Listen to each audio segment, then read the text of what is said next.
ఆ కొండ చర్యల నుంచి జలజల ప్రవహిస్తూ మిలమెల మెరుస్తూ ఉన్న సెలయేరులు శివజటాచూటం నుంచి వెలువడే గంగాజలాల వలె కన్నుల పండుగగా కనపడుతున్నాయి కదా. ఆహా, ఈ మహావృక్షాలు వనదేవత సురక్షితంగా ఉండటానికి దీక్షభూనిన రక్షక భటులా ఉన్నది. ఈ లంక ఎంత అందంగా, ఎంత ప్రశాంతంగా, ఎంత ఆనందప్రదంగా ఉన్నదో చూడు. సరేనండి యువరాజా, మీ దృష్టికి ఈనాడు ఏది కనపడినా ఇంద్రలోకంలో ఉన్నట్టుంది. అయ్యా, మన ఆంధ్రదేశంలో ఇలాంటి అందమైన ప్రదేశాలు అనేకం ఉన్నాయి. పోయితే భాగ్యం ఉండాలి. కానీ విశ్వం, ఈ అందాలను అనుభవిస్తూ ఇక్కడే ఉండిపోదామా? నాకు వీల్లేదు. నా కోసం మా బలగమంతా కాచుకుంటుంటారు.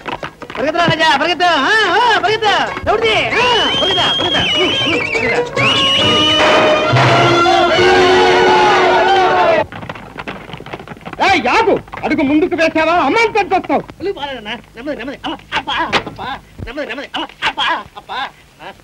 విజయ్ కుమార్, నేనెవరో తెలుసా?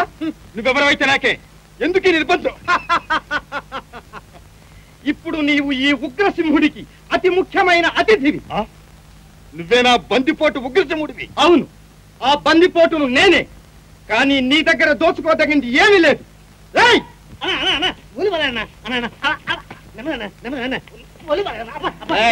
నిన్ను విడిచిపెడుతున్నాను. యువరాజా, వీడితో చెప్పి పంపు. నేటికి సరిగ్గా 7 రోజులలోగా 1,00,000 రూపాయలు నా చేతిలో వచ్చి పడాలి. లేదా మిమ్మల్ని అందరినీ ముక్కలు ముక్కలుగా నరిగి కాకులకి గద్దలకి పారేస్తాను. వెళ్ళవు. హంతకుడా? అవును, నేను హంతకుండే. కానీ భయపడకు, నిన్ను హత్య చెయ్యను. వీళ్ళందరినీ తీసుకుపోండి.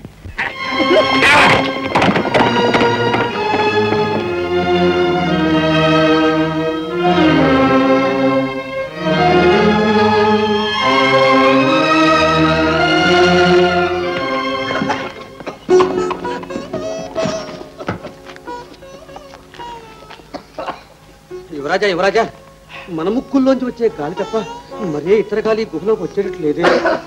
ఏ దుర్ముహూర్తాన్ని బయలుదేరామో కానీ పాములు ఏళ్ళు ఉన్న ఈ పాతాళంలో వచ్చి పడ్డాం.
చరిత్రలో మొదటిసారిగా నీకే నేను కరుణ చూపించాను.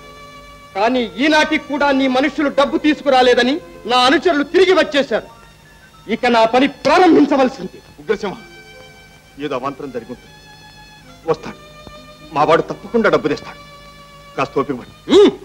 గుడ్లు మిటకరించి చూస్తారే, పట్టి కట్టండి.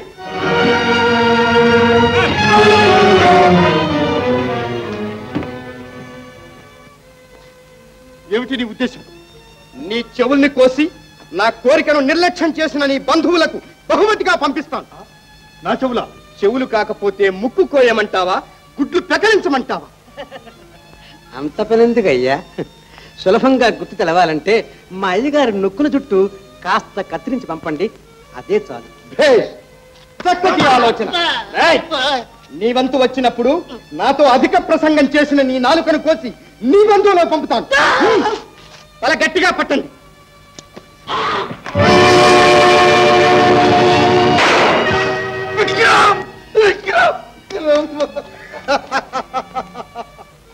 యువరాజా, ఏ కళ్ళు మూసుకున్నావు? ఆఖరిసారిగా నీ స్నేహితుణ్ణి చూడడానికి అంత జంకెందుకు? కఠినాత్ముడా, కటికి కషాయి వాడు నీ కట్టేనయ్యు. ఎదటబడి చేయి కలిపి చేవ చూపలేని పిరికి పందవు. వీరాతి వీరుడైన నా ప్రాణమిత్రుణ్ణి అంతం చేశావు. పాపిష్టి డబ్బు కోసం నిండు ప్రాణాన్ని పొట్టని పెట్టుకోవటమేనా నీ వృత్తి? ఆ డబ్బు సంపాదించగలవు. ఈనాడు చచ్చిపోయిన నా మిత్రుణ్ణి తిరిగి నాకు సంపాదించి పెట్టగలవా? తనమేనా నీకు స్వర్గం? తనమేనా నీకు లోకం? తనమేనా నీకు సర్వస్వం? మాట్లాడు, మాట్లాడు ధన పిశాచి, మాట్లాడు. జాగ్రత్త, నా చేతిలో ఏమున్నదో చూడు. దానితో కాకుల్ని గెద్దల్ని కాల్చు. నా రోషాన్ని రెచ్చగొట్టు. పౌరుషం చెలరేగితే నేను మనిషిని కాదు. కావని నాకు తెలుసు. అడివి మృగానివి. ఇలా అవాకులు చవాకులు పేలి నాకు కోపం తెప్పిస్తే నిన్ను కూడా ఈ క్షణంలోనే కాల్చి పారేస్తాననుకున్నావా? లేదు. రేయ్, తలరదీం పట్టండి. ఎవరు నువ్వు? నేనెవరో తెలీదా? ఇంతలోనే మందమరుపా? నువ్వా? ఇక్కడికి ఎందుకు వచ్చావు? నువ్వు వీళ్ళని బంధించడం ఊరందరికీ తెలిసిన రహస్యమే. వాళ్ళని రక్షించడానికి వచ్చాను. సింహం గుహలో కాలు పెట్టడానికి నీకెన్ని గుండెలున్నాయి? అతి రహస్యమైన ఈ గుహా మార్గం నీకెలా తెలిసింది? అదొక కష్టమా? వీరి లంచం కోసం ఎదురు చూసిన నీ అనుచరులు తిరిగి వస్తూ ఉంటే నేను వెంబడించాను. నువ్వు వీళ్ళకి ఏ అపాయం తలపెట్టకపోతే నే అలాగే తిరిగి వెళ్ళిపోయేదాన్ని. పాపం, నే వచ్చేలోగానే ఒక ప్రాణాన్ని నీ పొట్టన పెట్టుకున్నా. వీళ్ళకు కూడా ఆగతి పట్టడం నేను సమ్మతించను. సింహం నోటిలోని ఎరను లాగి పారేయడం సులభం, కానీ ఈ ఉగ్రసింహుని చేతిలో చిక్కుకున్న చిన్న చీమను సహితం తప్పించడం ఎవరి తరం కాదు. నువ్వే మగాడివైతే ఒకే దెబ్బతో ఎకాఎకన యమలోకాన్ని పంపి ఉందురు. ఆడదాని వైపోయావు. నిన్ను క్షమించాను. నా ఎదుటి నుంచి వెళ్ళిపో, వెళ్ళిపో. అంత హడలెత్తి పారిపోవడానికి నేను నీలాగా దొంగను కాను. సమయం వస్తే మాన ప్రాణాలు కాపాడడానికి సాహసం చేసే వంశంలో పుట్టిన తెలుగు బిడ్డను. ఆనాడు నీవు నాకిచ్చిన మాట దాటవేమోనని అడుగుతున్నాను. ఏ మాట్లాడవే? జ్ఞాపకం లేదా? ఒక్కసారి ఆలోచించి చూడు.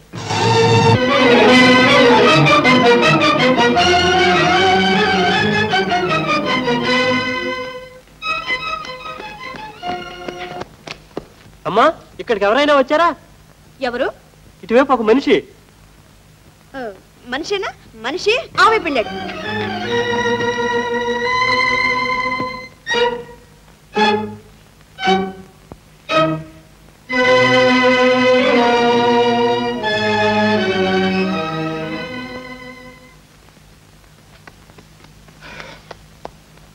అమ్మాయి, ఆపదలో కాపాడిన నీకు ఎలా ప్రత్యుపకారం చేయాలనో తెలియడం లేదు.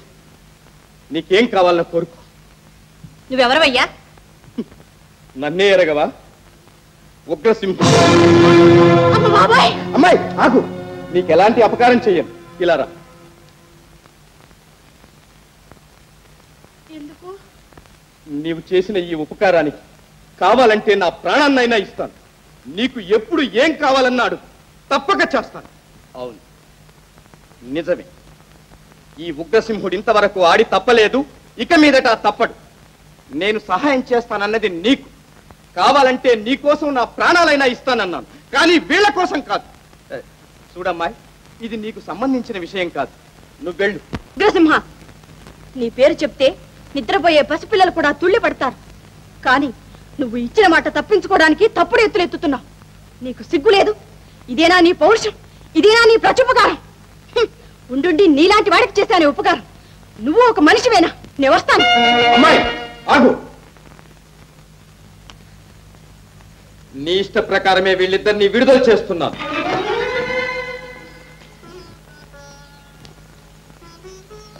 ఉగ్రసింహ, బందిపోటు దొంగవైన మర్యాద దక్కించావు. మాట ఇచ్చి పాటించుకోలేని పెద్ద మనుషులందరికీ బుద్ధి చెప్పి నీ మాట నిలబెట్టుకున్నావు.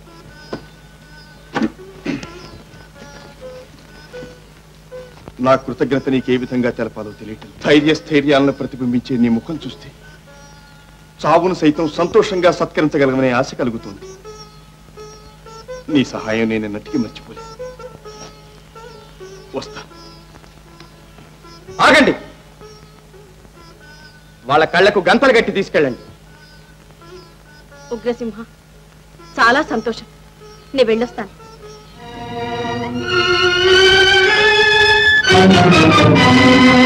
Thank you.